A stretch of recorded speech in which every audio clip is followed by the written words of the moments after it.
simboli della pandemia nella Marca, il punto tampone all'ex Dogana, test trasferiti al centro vaccinale all'ex Maber di Villorba, che non verrà dismesso ma anzi potenziato. Trasporto pubblico contro il caro carburante. MOM chiede di aumentare le tariffe. La provincia, vediamo come evolve il prezzo dei combustibili nei prossimi 2 mesi. A 3 giorni dal congresso provinciale, Dimitri Coin, stop sul nascere, le voci su un suo passo indietro per la segreteria. Non ci penso nemmeno, c'è molto da lavorare per risollevare il partito. Teresa, la nascita pesava 850 grammi, nata prematura da appena 26 settimane, è stata salvata dai medici del reparto di terapia intensiva neonatale. Oggi l'autopsia sul corpo del 61enne caduto da 2 metri d'altezza alla palestra del Mazzotti. La morte sarebbe stata causata da trauma cranico. Commozione e cordoglio ai funerali del noto fornaio di Carbonera Tiziano Sozza, morto improvvisamente a 64 anni. Era molto attivo nel calcio e sempre in prima fila per la solidarietà. Stasera Paola Egonu sul palco di Sanremo. L'ex stella dell'Imoco Volley ribadisce: Italia paese razzista, ma la comunità di Galliera Veneta, dove ha vissuto fino a 14 anni, respinge le accuse al mittente. Si chiama Yes We Can ed è il progetto motivazionale presentato all'Istituto Mazzotti di Treviso. A confrontarsi con gli studenti l'ex calciatore Aldo Serena e il nuotatore Marco Orsi. Buonasera dal telegiornale di Treviso. L'avete sentito, chiude domenica uno dei simboli della pandemia nella Marca, il punto tamponi all'ex Dogana, test trasferiti al centro vaccinale all'ex Maber di Villorba, centro che non verrà dismesso, anzi potenziato. È il simbolo, ecco, del Covid, è il simbolo di un momento di grande difficoltà. Le prenotazioni, le lunghe code, le attese, poi via via il suo lento svuotarsi. Dopo quasi 2 anni e mezzo il punto tamponi all'ex Dogana domenica chiuderà, lasciando che Treviso volti, rispetto alla pandemia, l'ennesima pagina.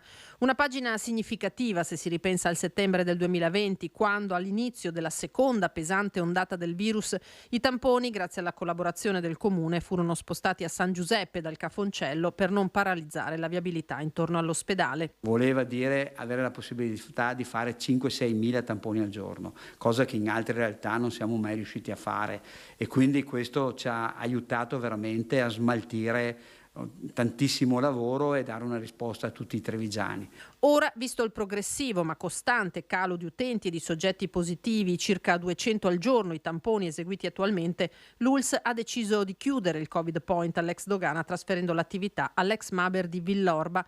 L'hub sarà aperto dal lunedì al sabato dalle 8 alle 17 e la domenica dalle 8 alle 13. Il centro vaccinale di Via della Cartiera non verrà quindi dismesso a breve, come pareva dovesse essere nei piani del proprietario, l'imprenditore Bruno Zago, e di conseguenza dell'ULSS 2. Stiamo ragionando per trovare una soluzione che ci possa far permanere là, non dico a vita, comunque finché c'è bisogno, e quindi pare che riusciamo a chiudere anche là un accordo per rimanere sia a fare i tamponi ma soprattutto a fare le vaccinazioni, e fare sia per i minori che per quelle Covid e in questo caso anche le antinfluenzali. Trasporto pubblico locale. Per fronteggiare l'aumento dei costi dovuti al caro carburante, MOM chiede di aumentare il costo dei biglietti ed abbonamenti. La provincia prende tempo. Si sta cercando di far di tutto per scongiurare l'aumento delle tariffe, ma vediamo anche altre aziende sul panorama nazionale che stanno andando in quella direzione. Il caro carburanti, quantificato in circa 3 milioni di euro, pesa come un macigno sui bilanci di MOM, tanto che l'azienda ha inviato alla provincia di Treviso la proposta di ritoccare al rialzo il prezzo di biglietti ed abbonamenti. Abbiamo acquistato autobus a metano perché dobbiamo essere in linea con la sostenibilità ambientale. Abbiamo acquistato autobus elettrici per lo stesso motivo, e tanto il metano quanto l'energia elettrica sono diventati costi difficili da riassorbire.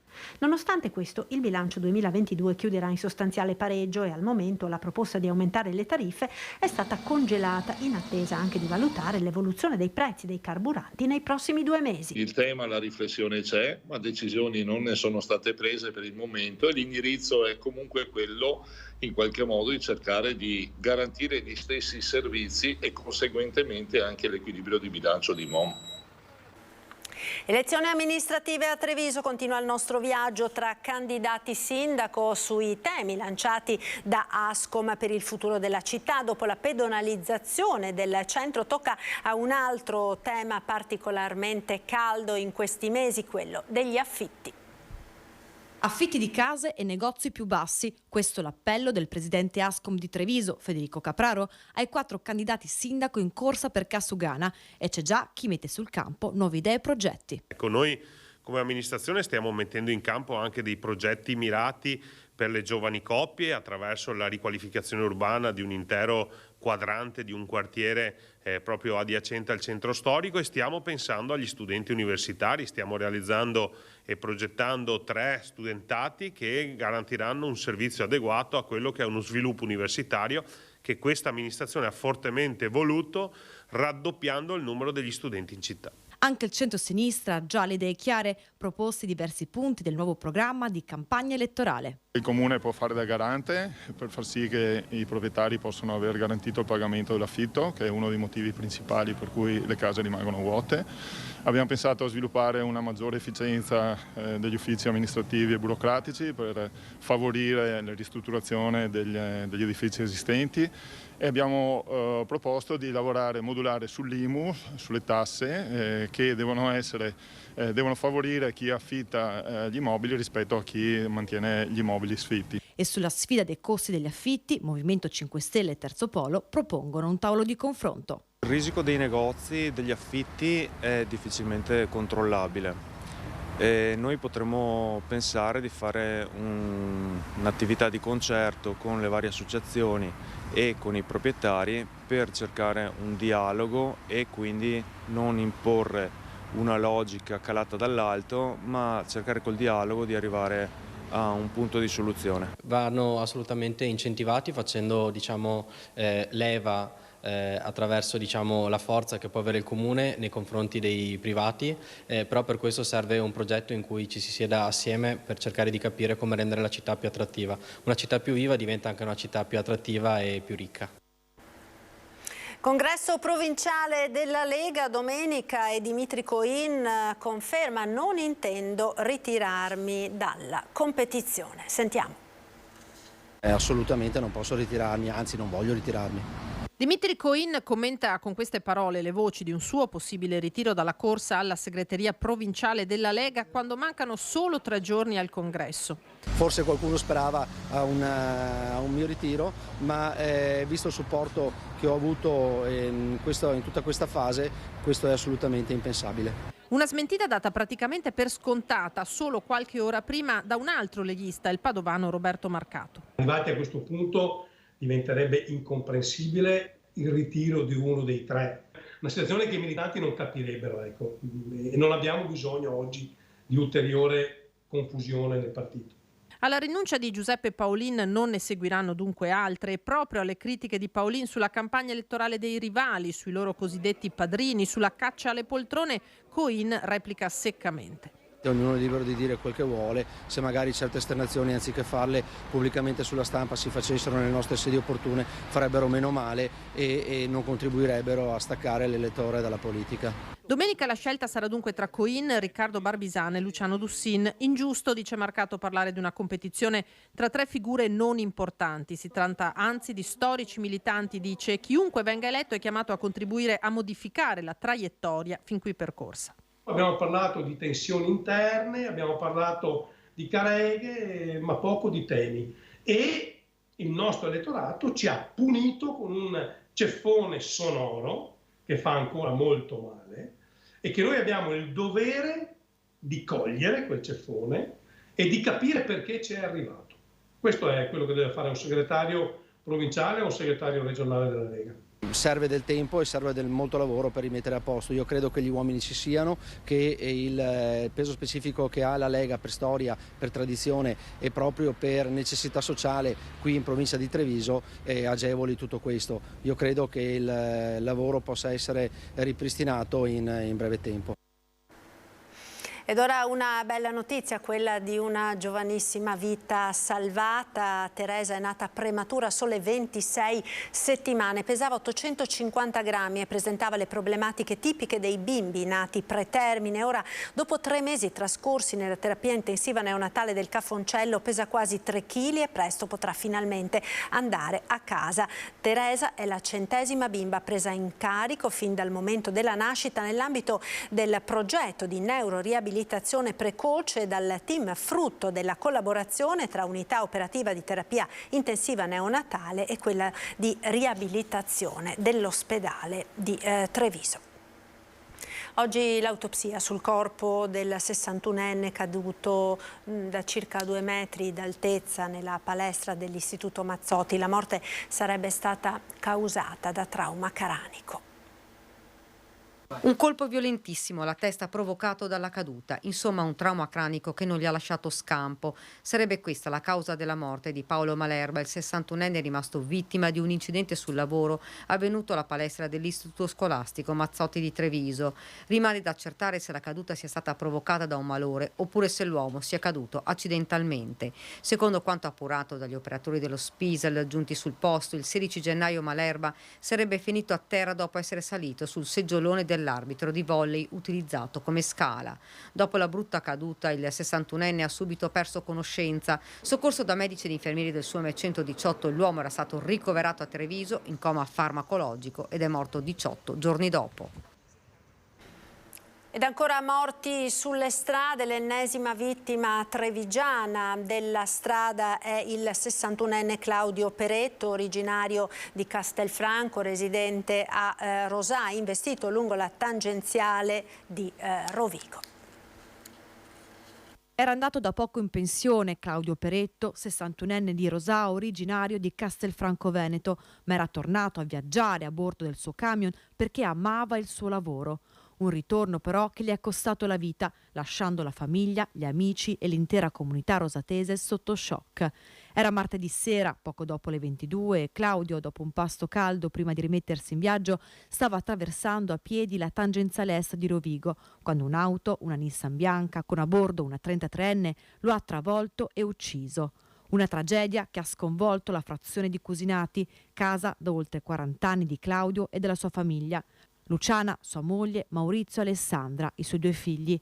Una vita tranquilla, quella della famiglia Peretto, trascorsa nella loro casa di Cusinati, lì a 2 passi dalla scuola elementare San Pietro.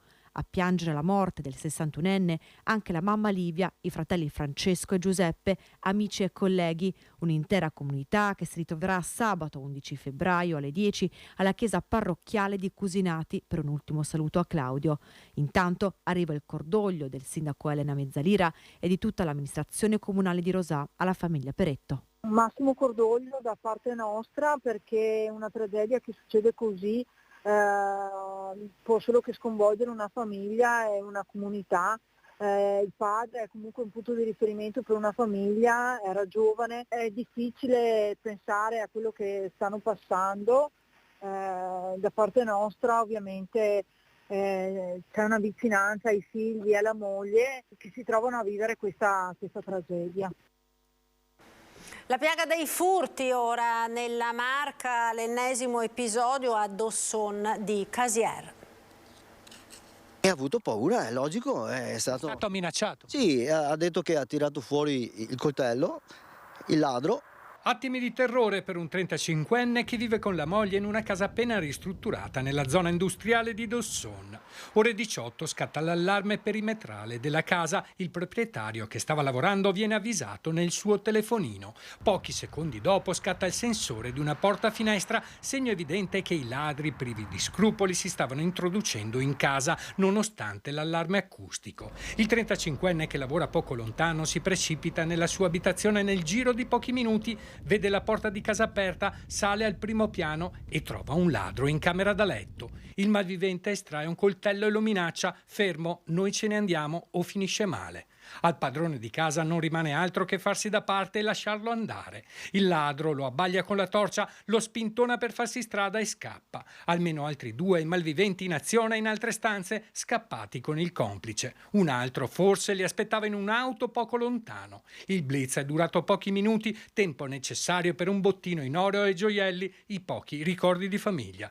I carabinieri accorsi sul posto, non trovando i responsabili, hanno raccolto gli elementi necessari per risalire la banda. L'ipotesi è che si tratti degli stessi autori che nei giorni precedenti hanno svaligiato altre case fra Casier e Dosson.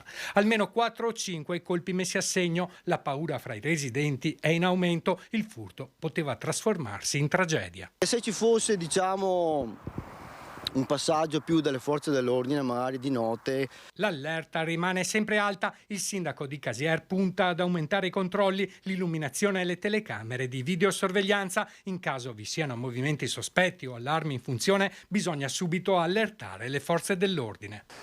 E poi fare aggregazione, cioè con il controllo del vicinato ampliarlo sempre di più, darci sempre più una mano, come una volta.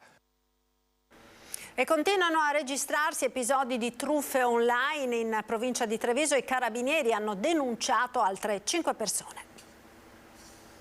5 persone sono state denunciate dopo un'indagine dei carabinieri del comando provinciale di Treviso. L'operazione rientra nell'esito di 2 distinte attività che nelle scorse ore hanno individuato alcuni presunti responsabili di truffe online. In particolare i militari della stazione di Asolo hanno denunciato una trentenne della provincia di Viterbo che ha truffato una donna di San Zenone degli Ezzelini per l'ammontare di 1.000 euro tramite carta prepagata. I carabinieri di Col San Martino hanno invece individuato 4 soggetti, un 40enne di origini pakistane, una 24enne calabrese, una 45enne di origini albanesi e una 32enne del Vicentino. Tutti con precedenti che nello scorso mese di agosto, in riferimento all'annuncio della vendita di sacchetti biopellet su un sito internet, sono riusciti a farsi accreditare la somma di quasi 3.000 euro da un operaio del Vittoriese, rendendosi poi reperibili senza consegnare la merce. Andiamo ora a Venezia, dove oggi è stato inaugurato l'anno accademico dell'Università Ca' Foscari. Tra i presenti anche il sindaco di Treviso. Ca' Foscari rappresenta per noi un punto di contatto nel mondo. Possiamo davvero costruire quel treno della cultura da portare in giro per l'Europa e raccontare quanto bello sia vivere nella Venezia metropolitana, intendo appunto sempre con Treviso e Padova. Dobbiamo tutti metterci assieme per richiedere anche delle normative speciali per Venezia, perché possano essere almeno riconosciuti i costi in più e gli sgravi devono essere dati per le persone che scelgono di vivere in questa meravigliosa città. Così al Teatro Malibran di Venezia il primo cittadino di Venezia, Luigi Brugnaro, all'inaugurazione del nuovo anno accademico 2022-2023 dell'Università Ca' Foscari. Presente per il noto sodalizio dell'Ateneo Veneziano con Treviso anche il sindaco del capoluogo della Marca, Mario Conte. Quindi fin da questo momento, nell'augurare ovviamente un buon anno accademico, io mi metto a disposizione insieme a tutta la struttura comunale per progettare, costruire, pensare, correggere insieme quelli che sono degli investimenti importanti che la città di Treviso ha voluto fare nei confronti delle università e degli studenti. Quindi grazie e buon anno accademico a tutti. Tra i diversi interventi, toccante quello della magnifica rettrice Tiziana Lippiello, che ha voluto ricordare le vittime del terremoto in Turchia e in Siria. Ma torniamo alla dimensione nazionale. Il Piano Nazionale di Ripresa e Resilienza ci sta offrendo un'occasione imperdibile per mettere ulteriormente a frutto il meglio di cui siamo capaci. Come è stato già rilevato, dobbiamo fare rete. Insieme possiamo essere la trama e l'ordito di quel tessuto culturale, produttivo e creativo che ci riconosce come Made in Italy. Ed ora lì nella regia ci fermiamo per pochi istanti di pubblicità.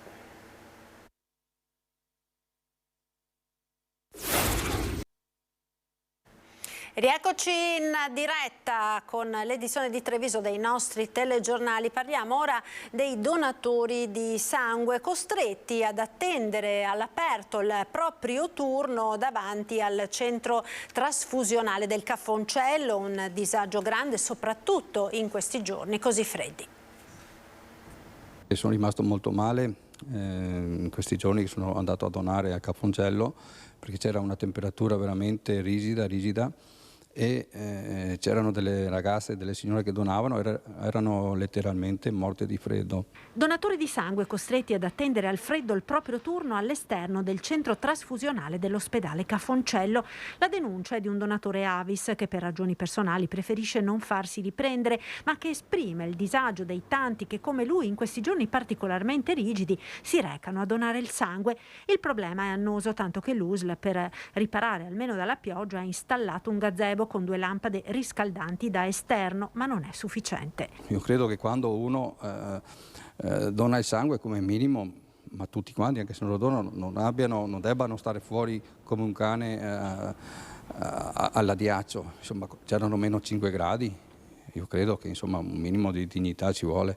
Risponde, da noi interpellato sulla questione, il direttore generale dell'ULSS 2, rassicurando che a brevissimo i donatori potranno attendere all'interno del centro trasfusionale. Capisco benissimo la difficoltà, visto il clima che è diventato estremamente rigido, e mi scuso. I nostri stanno sostanzialmente applicando una normativa che è quella del distanziamento legato al Covid. Oggi, questa sera, facciamo un comitato per l'emergenza sanitaria dove questo comitato ha la possibilità di decidere che questo distanziamento non viene più applicato, per cui daremo questo nulla osta a riaprire e evitare il distanziamento, lasciando solo come d'obbligo all'interno di una struttura sanitaria l'uso della mascherina. Chiesa di San Biagio di Callalta gremita di amici e parenti. Oggi pomeriggio per l'ultimo saluto a Tiziano Sozza, fornaio e vicepresidente dell'Ardita Pero.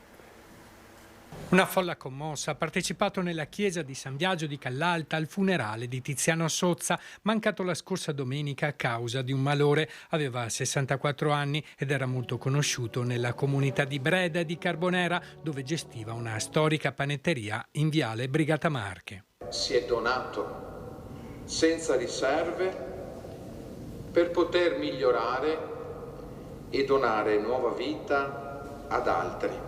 Forse una coincidenza, aveva subito un intervento chirurgico pochi giorni prima, poi il malore che ha lasciato tutti attoniti.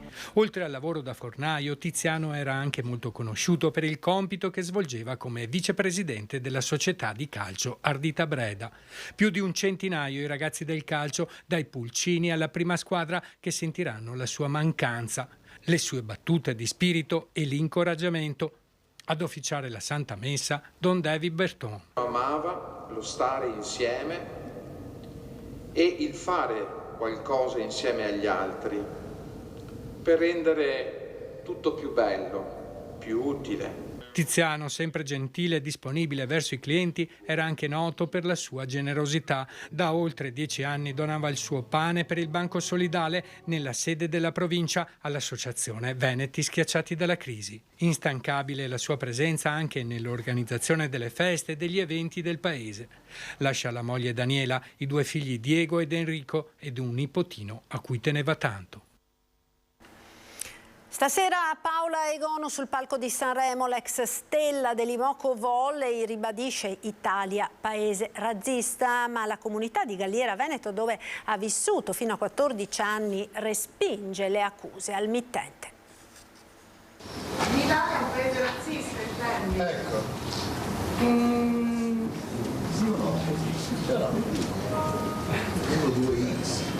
Sì.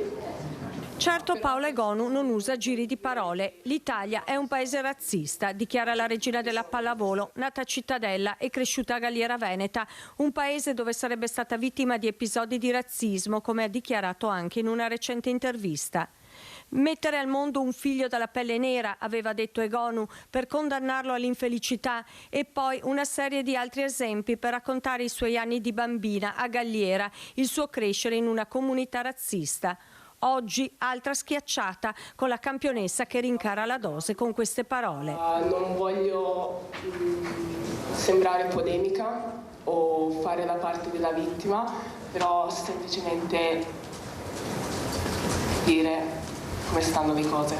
A Galliera Veneta le affermazioni di Paola Egonu non sono piaciute. Respinge le accuse il sindaco Italo Perfetti. Io conoscevo la sua famiglia perché aveva un'attività e sempre stati corretti e esemplari, ma erano integrati benissimo. Non so come mai che ha fatto queste affermazioni, però le respingo totalmente quelle affermazioni che ha fatto, perché Galliera non è razzista. Galliera, 7.200 abitanti, 1.000 sono immigrati, persone che si sono integrate nella comunità, continua il sindaco, sempre pronta ad accogliere chi viene da paesi lontani. Paola Egonu parla di una comunità razzista. No, non c'è comunità razzista. È tutto bene qua. Io vivo qua 10 anni, quasi 10 anni qua. Sempre qua ho trovato bene. È mai stato vittima di episodi di razzismo? No, non ho mai sentito qualcosa di razzismo, no. Quasi 17 anni che siamo qua, proprio a Galliera. E ci troviamo bene, io non so, non mi viene di cambiare neanche un posto perché mi sono abituata qua. La realtà non è quella che descrive Egonu, conclude Italo Perfetti, che invita la campionessa a tornare a Galliera Veneta. Le porte sono aperte e se vuole l'aspettiamo, la faccio l'invito di venire e così trova anche altri amici, anche qualcuno che ha dato una mano nel percorso di questi 14 anni che ha vissuto qua a Galliera Veneta. Si chiama Yes We Can ed è il percorso motivazionale presentato all'Istituto Mazzotti di Treviso. A confrontarsi con gli studenti l'ex calciatore Aldo Serena ed il nuotatore Marco Orsi. Il progetto nasce da un'idea che è quella appunto di motivare e incoraggiare i ragazzi a intraprendere delle azioni che possono far tirar fuori le loro potenzialità per contrastare l'abbandono scolastico e per cercare in qualche modo di costruire insieme a loro un percorso di successo che non sia solo quello scolastico ma anche quello personale. Il progetto Yes We Can va avanti al Mazzotti di Treviso per stimolare i giovani al progetto di vita. Ospiti della giornata Aldo Serena e il campione di nuoto Marco Orsi. Hanno parlato soprattutto della possibilità nella propria carriera come sportivi di perdere, di avere delle difficoltà, di avere anche degli attacchi di panico e quindi sapersi sempre riprogrammare, riprogettare, guardarsi dentro e soprattutto credere in se stessi. Un libro autobiografia che racconta le esperienze del campione, una carriera comandata dalle squadre di calcio, prima l'Inter, poi la Juve e l'Ariete di Montebelluna, avvolto dai ragazzi della scuola trevigiana. Strappa applausi, dispensa autografi e parla di come le difficoltà della vita si possono superare. Io a Riete non lo sono più, sono una persona che cerca di vivere serenamente, di vivere in armonia con le persone che mi circondano. Un consiglio a un ragazzo che pensa di non farcela? Di provare a ritrovare se stesso, a ritrovare la passione, ritrovare appunto la volontà di andare avanti e attraverso la passione che è fondamentale. Ed ora spazio alle notizie da Belluno e provincia.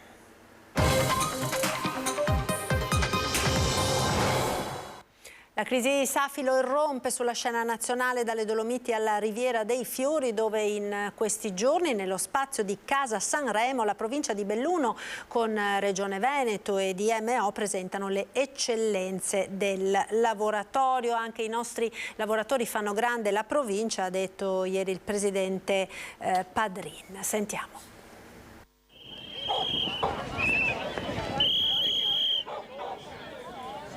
Questa azienda sta per essere tolta dal nostro territorio, secondo noi per una mera logica di profitto. È acquistata da una multinazionale che non ha nessun legame con il territorio. Dalle Dolomiti alla Riviera dei Fiori, la crisi della Safilo il giorno dopo l'imponente manifestazione che a Longarone ha riunito oltre 2000 lavoratori è sbarcata a Casa Sanremo, la vetrina nazionale all'interno della quale la provincia di Belluno con la Regione Veneto e DMO in queste giornate dedicate al Festival della canzone italiana stanno presentando le eccellenze del territorio. La voce di 3 lavoratori e rappresentanti sindacali di categoria di CGIL, CISL, UIL si è fatta sentire oggi. Questo stabilimento, lo stabilimento storico di Longarone, nato anche sulle macerie della tragedia del Vajont, sta per essere strappato via.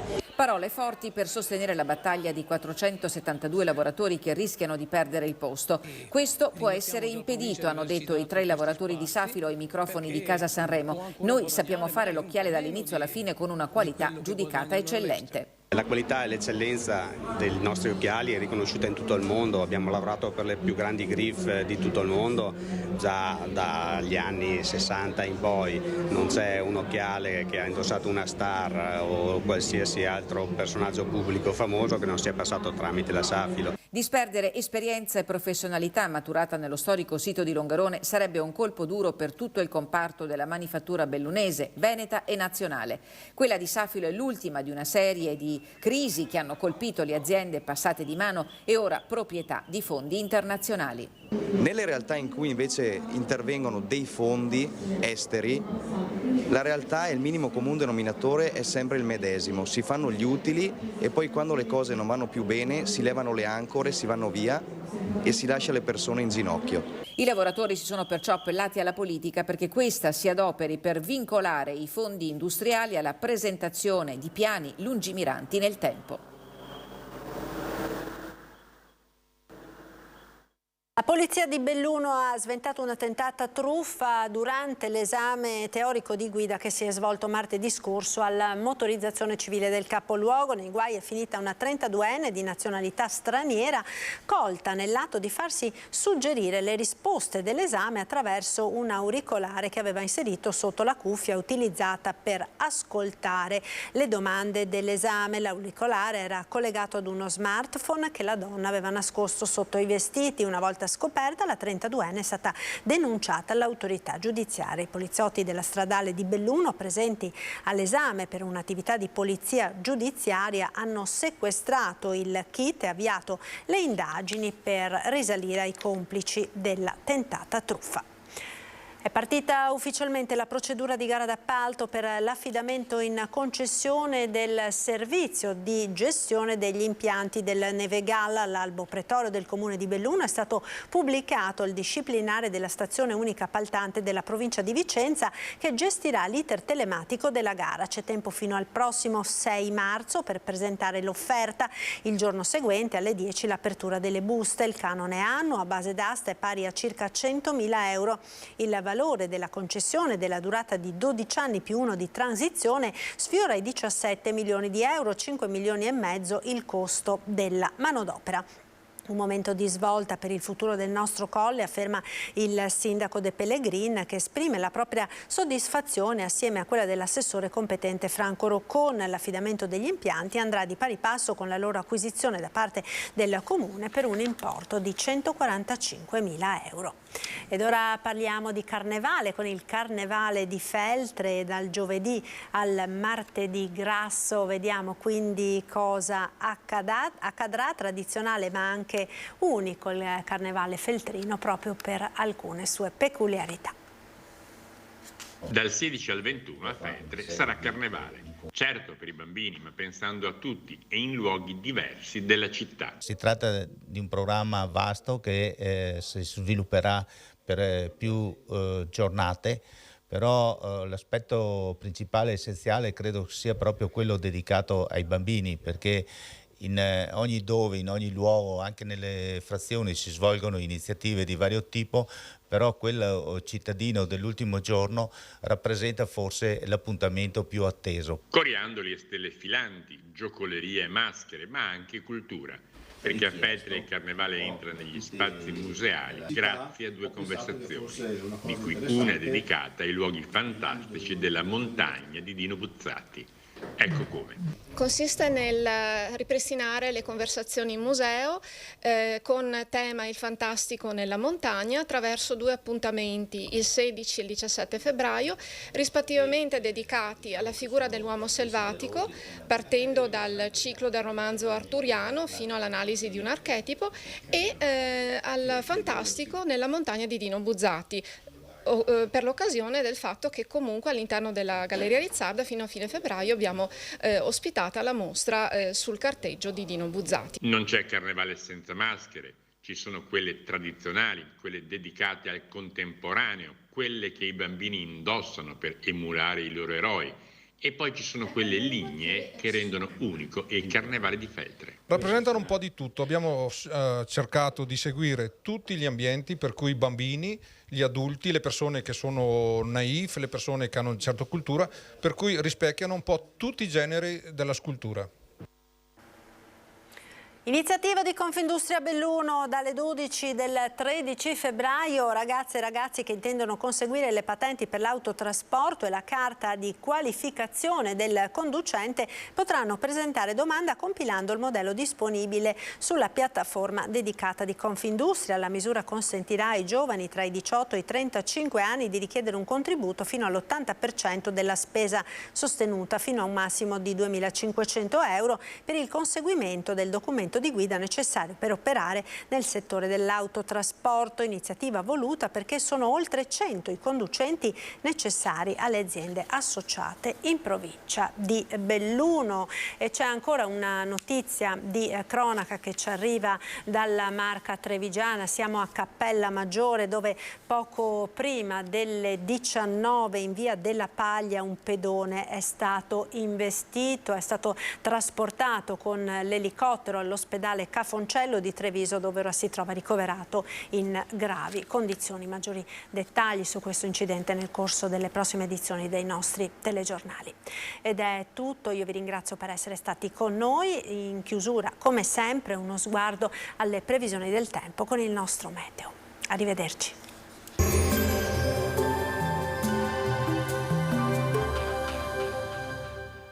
Entra nel mondo Lolato. Da oltre 40 anni un team di professionisti per migliorare la qualità della tua vita. Centro del piede con servizi di podologia, laboratorio per la produzione di plantari e calzature su misura. Bentrovati al meteo. Sul nostro territorio l'anticiclone si rinforza sempre di più, il clima sarà ancora freddo. Vediamo insieme il dettaglio di venerdì 10 febbraio. Sul Veneto ci attende una splendida giornata all'insegna del sole dappertutto. Il cielo si presenterà sereno o al più poco nuvoloso per qualche sottile velatura di passaggio nel corso del pomeriggio. Temperature minime stazionarie saranno ancora sotto zero, massime in lieve ripresa tra i 7 e gli 8 gradi. Spostiamoci ora sul Friuli Venezia Giulia. Anche qui avremo un ampio soleggiamento, sarà asciutto e stabile con cielo sgombro da nubi. Temperature minime anche in questo caso sotto zero, massime sui 7-9 gradi. Infine diamo uno sguardo al Trentino Alto Adige, dove non mancheranno condizioni di bel tempo con qualche velatura in transito, ma del tutto innocua. Temperature minime sui -3, -4 gradi, massime invece intorno ai 9-10 gradi all'incirca. Dal meteo è tutto, vi auguro un buon proseguimento in nostra compagnia.